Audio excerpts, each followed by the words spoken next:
Congratulations, NFL fans. You made it after an unprecedented offseason of uncertainty. Week 1 kicks off tonight in Kansas City, albeit in front of only about 16,000 fans. It's an exciting moment, but also one of reflection. We're living through a generational moment, a racial reckoning, and that's something we've watched play out in the NFL over the past few years. Donald Trump, for his part, still adamantly opposed to a player kneeling during the anthem. But the latest polling indicates that the nation may have moved on without him on that question. According to a new Washington Post poll, 56% of Americans now say it's appropriate to kneel during the anthem to protest racial inequality. That's a 13-point increase from just 2 years ago. Robert Costa, Jason Johnson, and Kim Atkins are back. Bob Costa, we know that Trump he doesn't have new tricks and he doesn't have any impulse control. So, you know, the famous get those sons of bitches out of here is likely to come roaring back if Trump sees this in the NFL. But my question for you is there any admission at just how much the public has moved towards supporting the NBA boycotts, their tennis players now playing in the U.S. Open with Breonna Taylor's names on their masks? I mean, this is now something that a majority of Americans believe is the moment to bring about change. And even if they're not out there marching, vast majorities of Americans support their right to do so.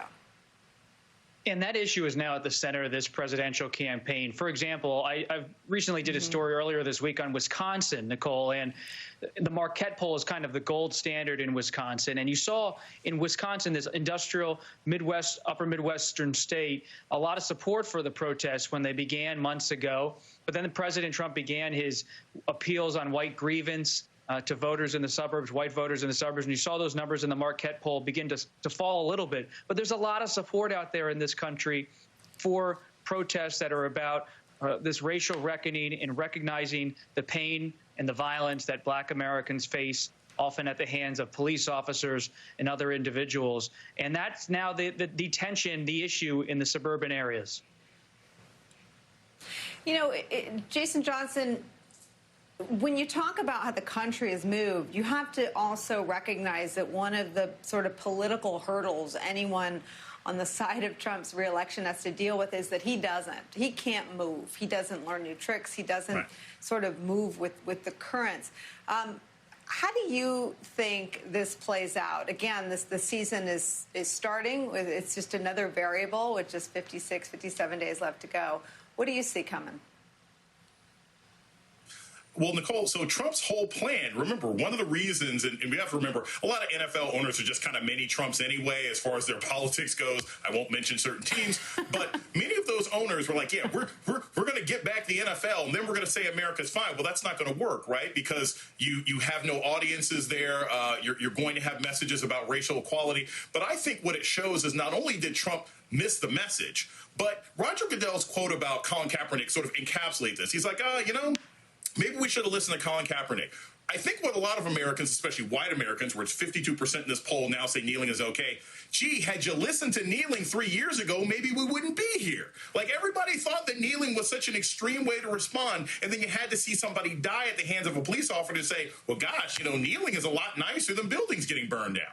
I think that's the lesson people are finally figuring out, that peaceful protest, no one seems to listen to peaceful protests. But when you can contrast peaceful protests to Antifa and white nationalists battling it out in the parking lot of a Target, you recognize that a couple of NFL players and college players taking a knee isn't such a bad thing.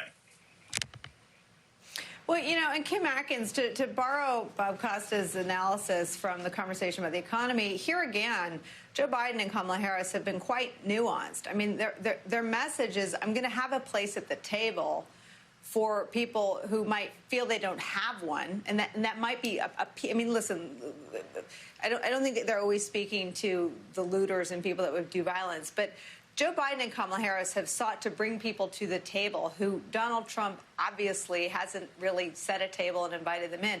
I mean, to what degree do you think that the approach of the Biden-Harris ticket sort of elevates this?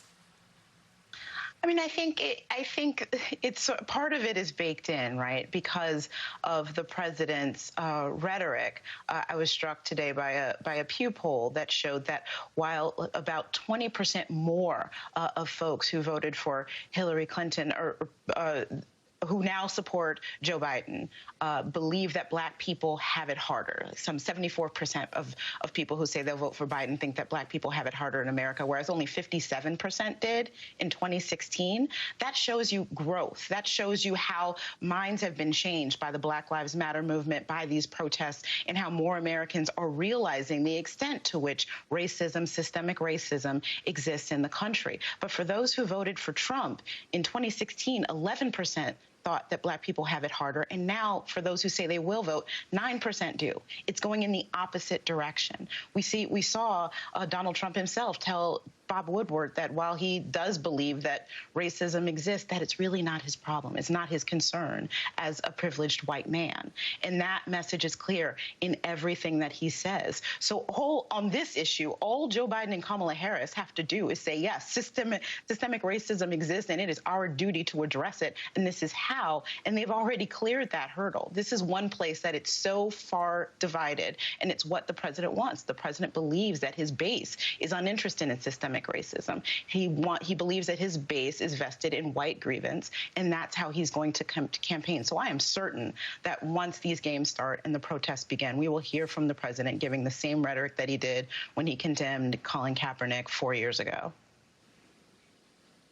Robert Costa, Jason Johnson, Kim Atkins, they can do it all. The economy, the presidential race, polls, and football. Thank you for spending some time with us.